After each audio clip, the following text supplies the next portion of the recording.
This channel does not promote any violent, harmful, or illegal activities. All content provided by this channel is meant for an educational purpose only. আর একটা খবর দিয়ে আপনাদের, দলীয় নেতা জনপ্রতিনিধিদের নিয়ে ভার্চুয়াল বৈঠক অভিষেকের। গোষ্ঠীদ্বন্দ্ব থেকে ভোট প্রস্তুতি সমস্তটা নিয়েই এক গুচ্ছ বার্তা অভিষেকের। আর কোন কোন বিষয়ে বার্তা দিতে চলেছেন তিনি, জানবো আমাদের প্রতিনিধি সৌরভের থেকে। সৌরভ, তো নিশ্চয় প্রথমেই বলি যে রাত্রি 8:20 নাগাদ ভার্চুয়াল বৈঠকে মিলিত হন অভিষেক বন্দ্যোপাধ্যায়। সারা রাজ্য জুড়ে প্রার্থী এবং তৃণমূল কংগ্রেসের নানা পদে দায়িত্বে থাকা প্রায় 30,000-এর বেশি নেতা কর্মী, বিধায়ক, সাংসদ, জেলা পরিষদ সদস্য তারা উপস্থিত ছিলেন। ভোট চলাকালীন, প্রচার চলাকালীন এহেন ভার্চুয়াল বৈঠক নিঃসন্দেহে অভিষেক বন্দ্যোপাধ্যায়ের এটা তাৎপর্যপূর্ণ তো বটেই, কিন্তু এটা অভূতপূর্বও বটে। এর আগে এরকম প্রচার চলাকালীন কোনো ভার্চুয়াল বৈঠক করতে কিন্তু দেখা যায়নি। পরিপ্রেক্ষিতটা কি, যেখানে আইপ্যাক কর্তাকে গ্রেপ্তার করেছে ইডি, বিভিন্ন নেতাদের ইডি দেখে পাঠাচ্ছে, নির্বাচন কমিশনের তৎপরতা, সর্বোপরি 27 লক্ষ নাম বাদ, এই সামগ্রিক যে পরিপ্রেক্ষিত তৈরি হয়েছে তারই পরিপ্রেক্ষিতে আজ অভিষেক বন্দ্যোপাধ্যায় বৈঠক করেন। তার মূল বার্তা কি? বিজেপি প্রচার যন্ত্রকে নির্ভর করে মনোবল ভাঙার চেষ্টা করছে।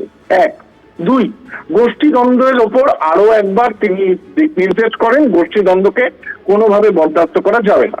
3, আগামীকাল পয়লা বৈশাখ, তারপর থেকেই গোষ্ঠীদ্বন্দ্ব ভুলে ঐক্যবদ্ধ এবং সংঘবদ্ধ ভাবে নামবার কথা বলেছেন অভিষেক বন্দ্যোপাধ্যায়। আরো একবার 15 দিন কোনোভাবে জমি ছাড়া যাবে না।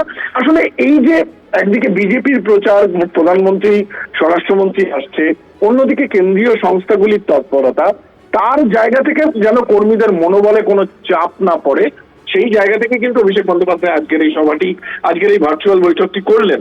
খুব তাৎপর্যপূর্ণ। তন্নিষ্ঠা বললেন বারে বারে বাড়ি যাওয়ার কথা এবং স্ট্রং রুম পাহারা দেওয়ার কথাও কিন্তু তিনি বললেন।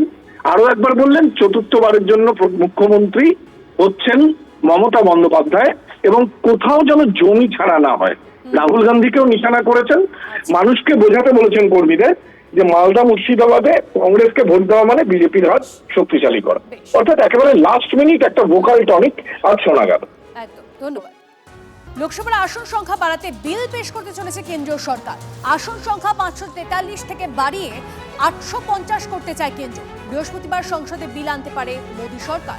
এর মধ্যে 815টি আসন রাজ্যগুলো থেকে এবং 35টি আসন কেন্দ্রশাসিত অঞ্চল থেকে করার প্রস্তাব খবর সূত্রে। বুধবার অমিত শাহ যেখানে সভা করবেন, সেই ফালাকাটার বিজেপি প্রার্থীকেই বেদম মার।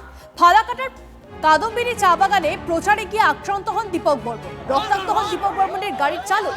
বিজেপি প্রার্থীর দাবি তৃণমূলের প্রধানের নেতৃত্বেই হামলা হয়, যা মানতে চায়নি তৃণমূল। পুলিশ দেখেও কিছু করেনি বলে অভিযোগ দীপকের।